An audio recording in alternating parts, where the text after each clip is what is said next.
Hey, what's good with y'all? It's Apollo and y'all in my domain for real, so we're gonna get this started. Alright, so here's how things gonna work. In this version of events, we got Yuji's mom being born as a Zenin this time around. That Kanjaku, he just decided to take over the body of. In this version of events, he was aiming to get his hands on Ten Shadows technique, but fate would have a different plan for Yuji. You see, growing up, Yuji would actually be recognized and praised for a certain level of athleticism. His ability to adapt to just about any sport, he just impressed every single one of the coaches. He just never seemed to have any actual interest in actually playing any sport though, despite this ability that he had to just easily become a monster at anything that he did. Any sort of sport, he just seemed to be able to dominate within like one game or so. It was as if his body it just continued to rewire itself from every sort of exertion. At times, it even felt like he was straight up adapting to the existence of his opponents too. They could never just get the jump on Yuji for some reason. Maybe at one point or another, but that was as many jumps as it would ever get. That wouldn't be the only thing that Yuji seemingly adapted to though. Things like pain, irregular weather patterns, and physical strain in general, Yuji just seemed to be able to adapt to as well. Yuji didn't quite understand it, and Kins would look at Yuji confused throughout the years, just seeing him pull up to school in a pair of shorts one time when the weather outside was freezing. It's like it just didn't make any sense to them. But Yuji's adaptations, they would be on the more subtle side for now. This would include well just having sharper reflexes after getting injured and his stamina going up after getting exhausted. By the time he hit high school, well, his life wouldn't have drastically changed from that in canon, up until the cursed object incident. When one of Sukuna's fingers got unwrapped from its seal, this would actually lead to a horde of curses coming out of the woodworks. Megami would try to hold down the fort, but you'll be shocked to see Yuji also stepping up to the plate here. Yuji's body would instinctively just adjust to the cursed energy exposure, recognizing it immediately as some sort of threat to his existence. When they tried to attack him, his muscles they were hardened up and his senses they would sharpen even more than before. It began to that of maybe like a primal animal even. His soul would even begin to resonate a bit with Sukuna's energy. Once Yunji swallowed one of Sukuna's fingers, this would be when Sukuna awakened for the first time in centuries. This wouldn't be a full takeover though, like Sukuna was hoping for. You see, Yuji's adaptation, it was preventing that from actually happening. Yuji wasn't becoming his perfect vessel here, but rather the perfect prison for Sukuna. It wouldn't take that much effort to get rid of the curses though, so that was whatever for now. What mattered to Sukuna was just learning to escape this prison that he just managed to get himself stuck in, since it seemed to just be actively learning him as a whole.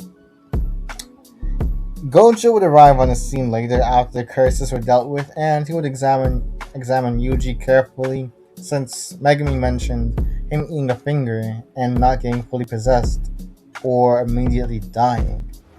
It would be peculiar, to say the very least, and something that he would analyze later. For now, they needed to bring him to Jujutsu High. They couldn't just have Yuji unattended to like this. I kind of hate these words, but while under the supervision of Gojo, Yunji would find his adaptation abilities moving from just being purely physical to also, well, energetic, to say the very least.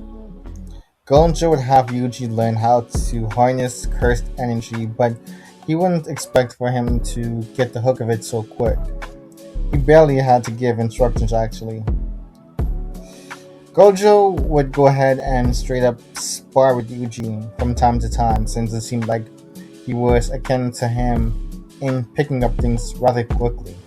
He wanted to see just how far Yuji could go, and to his shock, Yuji would unconsciously begin to mimic Gojo's reinforcement patterns.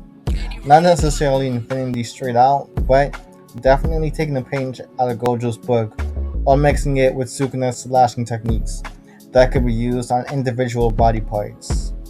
Yuji would meet Nobara and have their encounter with the curse trying to use a kid as a hostage.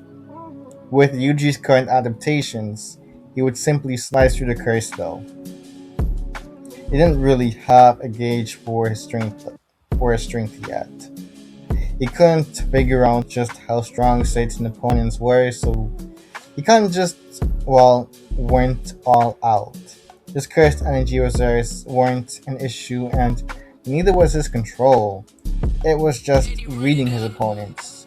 He'd have to experience his first real life threatening fight, though, against the cursed womb, since, they decided to go to the detention center with Nobara and Megami. Here, Yunji wouldn't be quick enough to keep up with the cursed womb at first, and because of this, he would suffer grave injuries. The biggest mistake was giving him time to adapt, though. This would be the first time the wheel manifested visually. It would be in the form of a faint halo behind Yuji's eyes, rotating. Yuji would begin to heal himself while Sukuna would be watching from behind the scenes. He would be annoyed at the fact that he was stuck here, unable to free himself. Him seeing Yuji even heal himself aggravated him to no end because this was supposed to be a scapegoat. He would try to convince Yuji that the only way they would be able to get out of here alive would be to relinquish control to him, but obviously this plan seemed to just get flushed down the toilet rather quickly. Yuji wouldn't necessarily have gained an understanding for reversed curse energy, or at least he had a very arbitrary understanding of it. It wouldn't be something that he could just use actively, and especially not for others. But for now, when it was life or death, and with the current situation, that was good enough for him. Yuji would continue adapting to the curse, getting faster and stronger, creating moves on the spot with Megami and Nobara in order to have a chance against it. He would only really manage to take it down in the end by hitting a black flash. He would oddly enough not be exhausted though. That's something that both Megami and Nobara noticed. The ICT would have burned through his cursed energy reserves admittedly, so he needed some time to cool down. He also needed to learn how to better harness his cursed energy in general, since he had the basics down, but he could get wasteful at times. He couldn't rely solely on his adaptability and think he could just get by just like that either. He needed to really hone in on training to get stronger and faster with better control of his cursed energy. That cursed womb showed him that his adaptations, they had limits. It took time for him to adapt, and he couldn't rely on there being enough time in every instance to fully adapt to something. Even in this situation, he would have been dead back there if it weren't for Nobara and Megami putting their best foot forward to help in the fight. If it was just him, he probably would have just died to that curse. This would be what he would work on when training with his teammates in Gojo. During this training, he would also meet Nanami and go with him to investigate a phenomenon. This phenomenon would be Marto and his idol transfiguration. That would be, turning people into his little playthings, to say the very least. He'd be manipulating their souls and turning them into grotesque versions of themselves, like he it was no one's business. Nanami would have reinforced his soul with cursed energy in order to combat this. Yuji would go through something different though. At first, when Mahito touched Yuji, he expected to deform his soul. In the original timeline, this would be when Mahito had his encounter with Sukuna and be told off. I'm going in a bit of a different route this time though. With Sukuna imprisoned, he wouldn't really have that much of an effect on the fight. Even when Mahito tried to play with Yuji's soul, he would have been outside of Mahito's influence, leading to him touching Yuji's soul here. His soul wouldn't begin to deform though. As quickly as it was to deform and Yuji's form beginning to change, it would immediately start to correct itself. Add in Nanami's intervention, and he will be given enough time to adapt to Mahito's touch and learning to at least start to resist idol transfiguration. He would form a natural defense against the curse here. Nanami would even take notice of this as it seemed as if Yuji's cursed energy it was starting to stabilize at a faster rate than he had seen ever before. It would be a miracle here that Mahito managed to even escape this situation at all. Yuji would still make Junpei and be grief-stricken over his death, yeah, but this emotional turmoil, it would culminate in a rather violent adaptation here. Mahito would try and take advantage of Yuji's grief in order to get him to jump on him, but it would be too late as Yuji's soul would have been pressured into adapting to the straight up concept of soul alteration itself.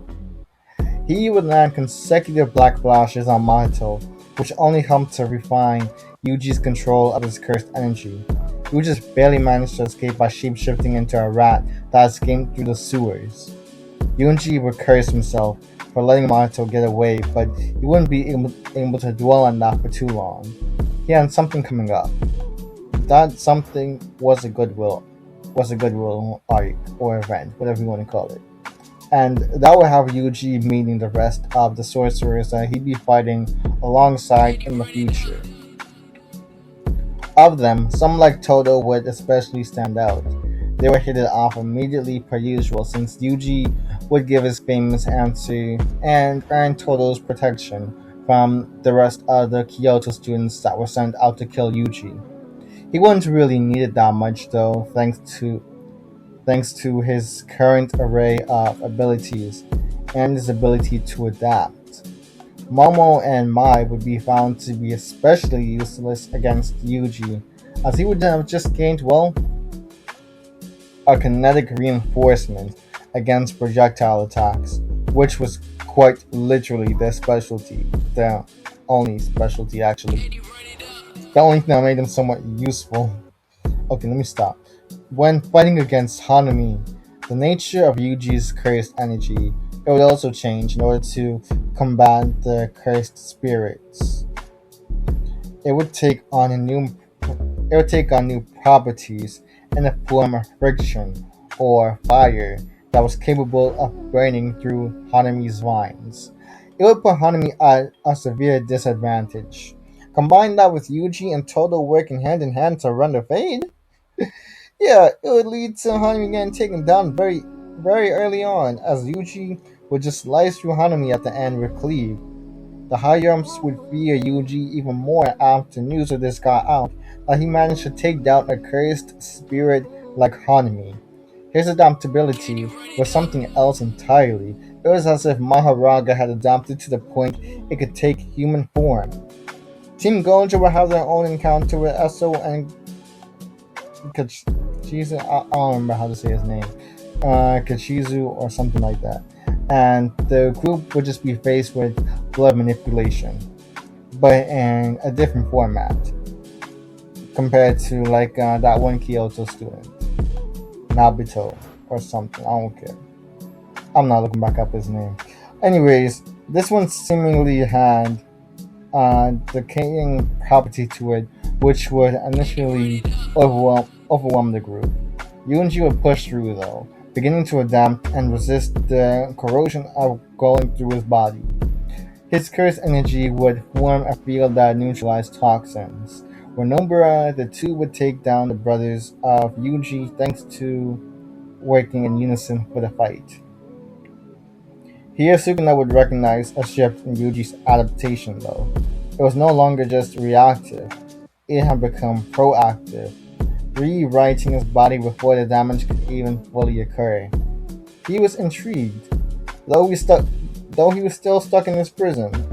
He figured it would only be a matter of time before he could be freed. It would be in the Shibuya incident that Yuji's peak would arrive, and the initial freedom of Sukuna as well. See, it would be in the Shibuya incident that he would be forced to encounter Mahito again, and pretty easily be able to handle him in a fight. Physical attacks didn't really work on him, and his idle transfiguration, it had no power against Yuji either. He was just straight up immune. Not even his domain would work on Yuji since he had realized that here that Yuji, he wasn't just adapting to his cursed technique anymore, but he was specifically adapting to his existence. This was a scary thought in Mahito's head. There was a plan that they had, but he wasn't sure how effective it was going to be anymore. Yuji would have to fight Choso as well, and although quick, Yuji would find himself being able to adapt to Choso as well over time. Choso had heard about Yuji from Kenjaku and Mahito, but couldn't find a way to take him down in one shot. As a result, Choso's blood manipulation was being adapted to him. Projectiles already didn't work on Yuji anyway, so this made his predicament even harder to deal with. He wasn't going to just quit though, up until he got hit with a sense of familiarity from Yuji. He would come to the realization here that there was more to Yuji than he once thought. He was one of his own. Yuji was his blood, his brother. This would be when their fight would just stop. It wasn't because one or the other was necessarily losing, but it was because they came to a sort of mutual recognition here. And by mutual, I'm kind of stretching the meaning because Yuji wouldn't really know what was really going on here, except for the fact that Choso was done fighting him. Yuji would go a separate way from Choso, just to find Mahoraga running amok in the streets of Shibuya. He would be fully aware that he could not contend with the Shikigami either, not in his current state. He had to do something though. It would be here that Yuji's body would suddenly go limp. He was still semi-conscious, but his autonomy felt like he had just been relinquished. He was confused. So was Sukuna in this moment, but finally he had been freed from captivity, and he planned on enjoying every single moment of it. He would find Jogo, who was in possession of several of Sukuna's fingers. He would demand them from the one-eyed curse, and of course he needed this to just fuel up for his fight against Mahoraga. He realized here that Yuji's body must have recognized the imminent danger that Yuji must have been in, and his current adaptations would simply just get the boy killed. Giving Sukuna access was not the best plan for right now. He was going to make sure not to waste this opportunity. He would consume several fingers, eventually reaching 15, while Jogo talked about getting rid of the humans, every single last one of them, so that they could be the new humans of this earth. And to be honest, yeah, this would have taught just the satisfied Sukuna. It wasn't the sort of mindset he was looking for, and he would just execute Jogo on the spot. He didn't know how long he would have this body for, so he wasn't going to just waste time here on someone that somehow got recognized as the same class as him, special grade. He will go to deal with Mahoraga right after and go blow for blow with the Shikigami. With the current set of adaptations in his bag, Sukuna would play around with Mahoraga for a bit. He would start off with the initial slashes before adding elemental fury to his lashes thanks to Yuji's body giving off flame-like qualities already. Or I guess his cursed energy, I should say. Mahoraga was adapting to everything that Sukuna threw at him though. He would smile realizing that Yuji and Mahoraga were one and the same. He didn't know how, but he'd seen enough of Yuji to know how to deal with something like Mahoraga.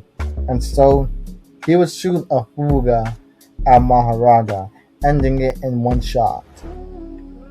Just like that though, Sukuna's control of Yuji's body would forcefully be stripped away from him, and Yuji would regain control, but also look at the disaster in Shibuya. During the battle against Mahoraga, Sukuna made sure to have some fun with executing some dozens of people in the process and causing as much collateral damage as possible for fun.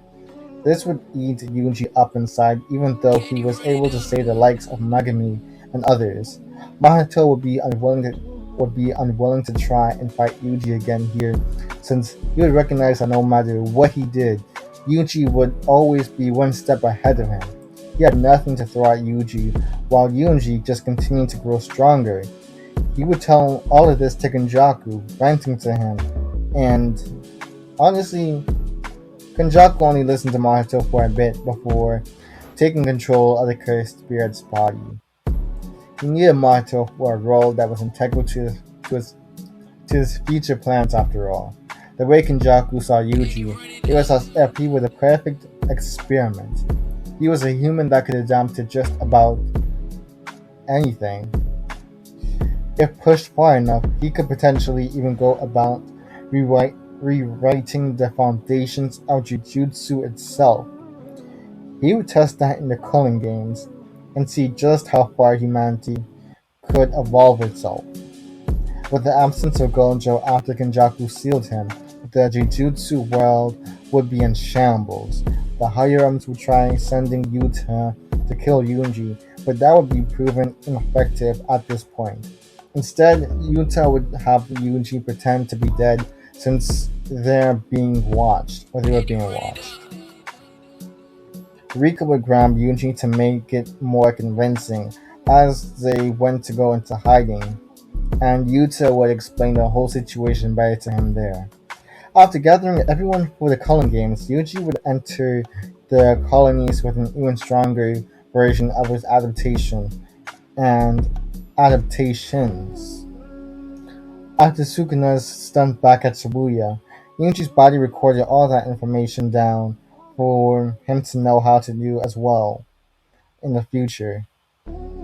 Sukuna's Fuga and his cleave and dismantle with the elements were now available to Yuji. With every combatant Yuji faced, his body would learn and adapt to. Eventually, he would get to the point where he would adapt to the very structure of the Culling Games itself, effectively learning to break the rules or bypass them. In the end, Yuji would meet Angel and have her extinguish Sukuna from existence through the use of her curse technique. The remaining fingers would be dealt with in due time, and the group would also find the prison realm that Gojo was stuck in and use Angel in order to free him from there. They would defeat Kenjaku and continue to hunt down curses afterwards. The government set it up to where people only believed that curses existed in Shibuya, meaning that over time that actually became the case. It would be full of dangerous cursed spirits, but with the likes of Yuji, Nobara, and Megami, they would tear through these curses without issue. It's just that with Yuji's adaptation though, he would eventually be recognized as the strongest and realize his aging had slowed dramatically with time in order to combat aging. Here, Yuji would realize that his adaptation was not only a blessing, but a curse in disguise as well, when he continued to see everybody else age except for him, and he was starting to experience the loneliness that Gojo felt. But that's about it for right now. Let me know what else you want to see in the comments below. You know what to do: like, comment, subscribe, all that good stuff. If you want to see more of my content, and let me know what I should do differently in the future too. But beyond that, Apollo out.